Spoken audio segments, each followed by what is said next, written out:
step you've seen since being in the industry? Can we talk about the worst? There's a Hmm. misspelling. Hmm. That can be pretty bad. Oftentimes I have this little editing tidbits that say, okay, they didn't do so well today.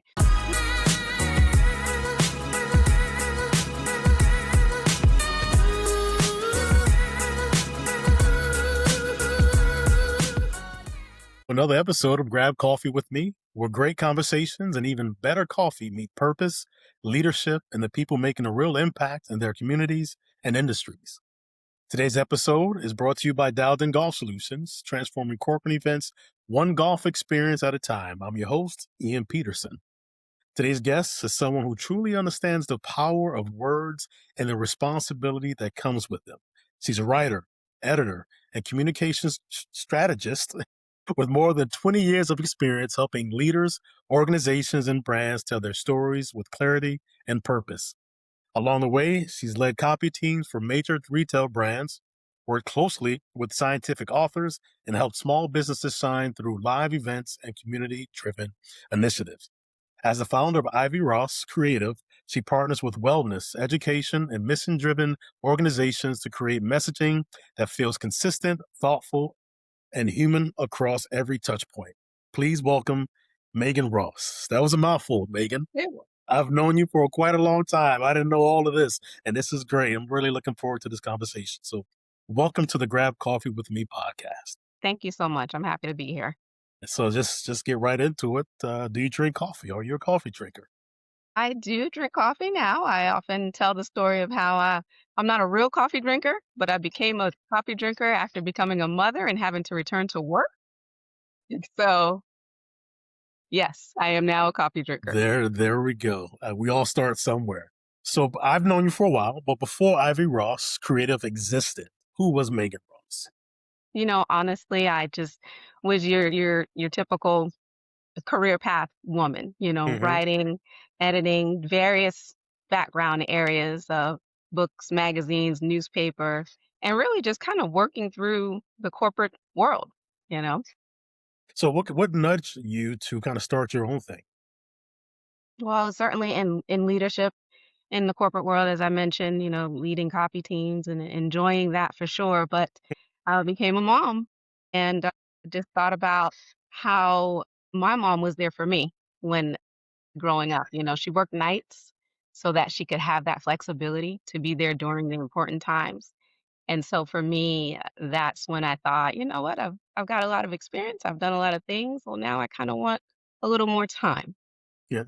So I mentioned earlier that you work with like wellness, education, mission-driven organizations. What drew you to those industries, and how intentional was the niche versus something that evolved over time? I've always loved it's really a combination of all my passions together, Hmm. to be honest, and I started my career in healthcare and before really delving more into the communication side of things, but it's never left me. So I've always Yeah. enjoyed wellness, healthy living, even now. And I consider myself to be a lifelong learner. So that's where the education piece comes in.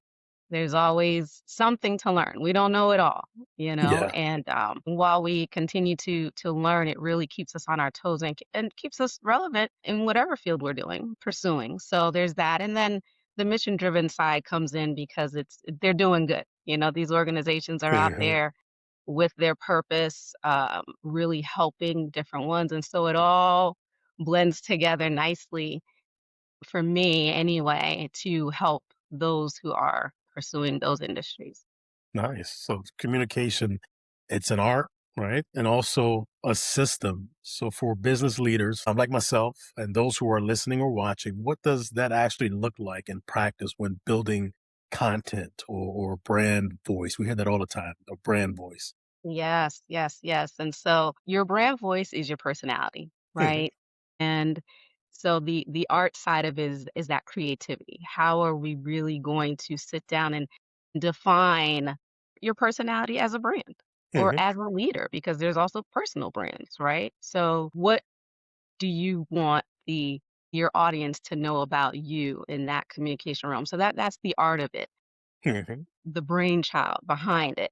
And then your systems is that exactly that, your frameworks. Well, does it meet, is it nurturing? Is it caring? Are you more professional? Are you laid back? And so those frameworks really help with the system of it, and as it comes together, I mean, it's a beautiful thing and something that people will recognize you for within your brand. Now, you work with organizations like medical education teams and nonprofits where accuracy really, really matters. It can't be any fluff or facade. How do you balance empathy and humanity with precision and compliance and kind of like high stakes content? You wanna lead with integrity. I always wanna act with integrity, right? So, I learned while working at the paper, actually at Tampa Bay Times, that, it's important. They say it best, "Get it right and get it right the first time." So, there's that part of it. So, accuracy is absolutely important, doing your due diligence, but at the same time, you don't wanna have lose the expense of the human care side of it. So, really thinking about who's on the other side, right? So having the accuracy, but making sure that humanity, that human part of it is in there, so that it resonates. So as a writer, editor, strategist, you probably view things, most likely view things with a different lens than the rest of us. We talk about marketing, talk about branding, and I see some things I'm like, wow, why would they put that out there? Or did they read that? Because you can tell when it's rushed, the phrasing or the grammar, everything is just all off. They just wanted to put the story out there. What's the worst that you've seen since being in the industry? We're living in this world, money loves speed, as the saying goes. And so you really will see inaccuracies, disjointed content themes. That's what I see a lot of. Okay. You All right. know, Makes uh, sense. they want to a brand or a business communicates this way in an email, but then the message is completely different on their socials. And and then it leaves the audience kind of scratching their head, or the buyer looking like, well, what are you really selling here, or what are you really offering? What is your service? What are you really providing? So that is a biggie, as well as holistically relying on AI to Yes. create the content. That's a Yes. big thing that we're seeing a lot of today, just Mhm. because it's rushed to market, Mhm. and it's really kind of interesting. So it allows you, it kind of wants you to take a stop, and a way to help correct in that is even just putting some parameters in place, that can help with that, make it a little more human, thinking about your audience a little bit more, using the AI to help you get to that point of, Yeah. hey, we need this agent, because then it tells me, oh, let's be consistent. You said this over here, but you didn't say this over here. You're missing. You're disconnected. Yeah. So how do you feel about AI or use of AI in your industry? You mentioned as far as it helping you, but how do you personally feel about It's a mixed bag. It's still pretty early. it? Mhm. The use of AI, for me, as I was sharing with someone the other day, it's about accuracy. So there's Yeah. always that for me. I can't help my editing self. Accuracy is very important. So it's important to check what the AI is giving out. But I do absolutely think it's a good thing. I've been an early adopter to AI. I've been using AI now probably a little. Let's see, 2022 is when it really came on the scene, and I waited a year. So I've been using it since then. So after a year in, so a little bit over 2 years for me, and I use it in different aspects of life. So I definitely see the positives, the good that AI can do, but of course, with anything, technology-wise or otherwise, there can be, limitations to it. Yeah. I had a guest on a couple months ago. He's a leader in the IT industry, and he talked about not feeling as if AI would take jobs away, but he felt as if those who knew how to use AI will still be very important in the workforce, especially in IT. Do you feel the same way, when it comes to marketing and branding and things like that? Yes, I agree wholeheartedly. Yeah. It's a good assistant. Yeah. You can look at it that way. It's a good Mhm. assistant. I've used it for process improvements, workflows, just speeding up things really, Yeah.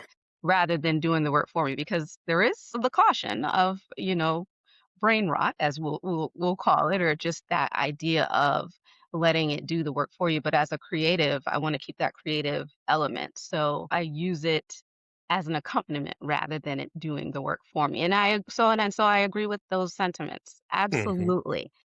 I don't believe that there are jobs. I mean, let's be honest, there are certainly roles that will be eliminated or can be eliminated Hmm. due to artificial intelligence. However, I think it really dovetails nicely with any industry. It can work alongside the role rather than replace.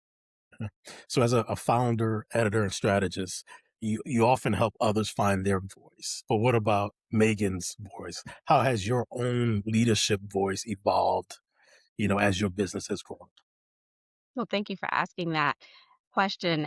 I was thinking about that, and it's really, I'm gonna say, in mentorship, you know. Mm-hmm. Um, we have seen I've been able to give back. So we often learn, do, and then teach, Yeah, right? And so for me, as a leader in this industry, absolutely, I am love helping others. I have learned enough and know enough to know, okay, well, hey, this is how this should be done, instructing and mentoring the next generation of storytellers.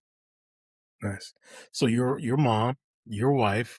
Prior to this recording, we talk about just the week and being busy and planning and things like that. So, how do you define success in this season of life, right? In this stage, and how has that definition changed over time? Well, I can say, and if you don't mind, I'll add a caregiver to that because Did I am with also in that I stage of forgot life. about that. Yes, I'm sorry about I that. am Yeah, also in and a caregiver. Yep. also in that stage of life. Mm, But even with those three very distinct roles, success is possible, And so for me, success is a balanced life. Balance is key, but at the same time, it's with boundaries, implemented boundaries as needed. And so it's certainly evolved over time, right? Your early career, it's you're grinding and yeah, we're at all costs, do whatever we need to do at all costs. But now it's really about prioritizing what matters, yeah. the more important things. So that for me is supporting the people who are important in my life, Hmm. volunteering in my community as I can, and Hmm. doing and creating work that is meaningful and feels good, that I'm Yeah, that I'm proud of. yeah. Well, thanks for supporting me in my podcast. I appreciate it. I appreciate you, absolutely, A lot absolutely. of your work supports mission-driven organizations. They really do some meaningful work. Why is it important to you that storytelling serves real people, not just brands or just numbers? Yeah. Storytelling, it just resonates. Yeah, It resonates with people. Stories have moved people and since the beginning of time. And so that hasn't changed. It's the same thing, So as we are developing these narratives, it's important to remember who is on the other end. So yes, metrics are important. Obviously, we use them to determine what's working and what's not. But at the end of the day, people to people. yeah, exactly. So for organizations trying to connect more authentically, with their communities, and we talked about this earlier, but what's one common mistake you see and what simple shift can they make to communicate better or feel more human when communicating? We talked about the mistake of misspellings and things like that, but what else do you Mhm. see out there? Yes. Again, just that disjointed, messaging within the content. I think that's really important now. Just knowing that, hey, if we can get the messaging right and clear, I always say, what's the story? Yeah, yeah, And having it to maintain consistency throughout. I think that really helps with brands and organizations, and again, even people, because as a person, and I've helped people with their personal brands as well. Same kind of thing. Well, you have this body of work. you have this experience. Well, let's make sure that you are showing being put into the best light possible. Now you mentioned doing work in the community, and I think I saw a post not too long ago about something that you do up in a community center with young people or young adults. Talk to us more about that and how they can benefit from what you offer, what you say, or what you present. Yes. So I do actually have recently just launched this storytelling workshop Yeah, at the local fine arts center, and it was every year. I love going to the Great American Teaching at various schools and talking about writing, talking about storytelling, and so in November I did that because it's in November every year, and I enjoyed that very much. So anyway, yes, now launching a storytelling workshop for teens, actually, nice. because, I often look back where I got my start as a teenager, and a teacher helped me identify, hey, you have this talent. So how can we foster that? And so if I'm working on doing that with teens, that's just a little community project that I love because the next generation, again, that's a way to help that next generation develop their voice and create stories, whether it's for publishing or not, that they can look back on and be proud of. How did your teacher help you find your voice? You want me to tell a story? No. Yeah. Well, my eighth grade teacher now, my eighth grade teacher is the one who did that. But, she really did. And I always say it was a book report. And whatever I did, it was excelling praise from her. And that's Yeah. really what put me on the path, in Twin Arts High School, all the things to really hone my craft. Mhm. So if you had a conversation with young Megan, 12-year-old Megan, and she doesn't know what she wants to do in life, what career path that she wants to take, what would you tell her? Hmm. I think I would tell her to go with what you're passionate about. Mhm. May not know fully how that's going to look, but listen to those around you. Those who are paying attention to you and taking an interest in you can see your talent, and so go with that. Yeah. Go with that and see where it takes you. Yeah. And Great. it's okay to pivot. Yeah. You know, I think for when I look back, the breadth of work that I've done, because certainly today there's a term multi-hyphenate as a creative, right? So I've been in different arenas. I would certainly tell 12-year-old Megan to it's okay to try different areas. Don't worry Yeah. about it. You'll figure it Yeah. out. Yeah. Great. Thank you. Well, Megan, thanks again for your time. I know you're busy. Thanks for joining me for a virtual cup of coffee.